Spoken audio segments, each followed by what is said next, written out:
we went to dinner that night and they saw that I was somewhat of a gregarious person, loud. They said, this guy could really market stuff. And they said, what do you want to do? I said, well, on the family Stallone, I'm Uncle Frank, this Uncle Frank. Uncle Frank's Kentucky bourbon says, take a Stallone home, And so I got with Chris, who you graciously introduced me to. And the bourbon is, I know you don't drink, but the bourbon is really good. It's 12-year-old bourbon. Kind of have that like little sneer on there. And the next thing's going to come out is go Uncle Frank's Meat Rocket, which is going to be great, which is going to be kind of like a healthy, like, those things like Chomps, that almost like, I guess you would compare it to like a Slim Jim, but without all the additives and stuff like that. So people go, well, what's that mean, Uncle Frank's Meat Rocket?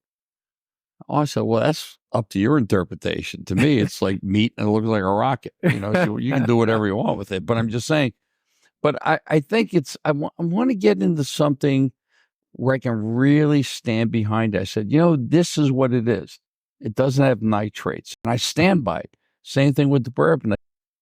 And I had a few people over and I said, this is really good. 12 is really good. And so we're going to launch that pretty soon. And I'm really excited about it because you know what? Not that I can't sing and play it forever, but it's nice to have something else. Most of these big Hollywood stars like Bob Hope and Bing Crosby and Fred that became extremely wealthy wasn't because of movies. It was business, real estate.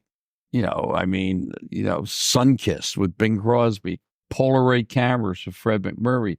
So they used their celebrity to be a spokesman and became part of these companies, and that's where they made their money. I mean, in those days, that was big money for them, but it wasn't like the money they had. So I figured to myself, I said, well, I like to talk. I'm pretty personable.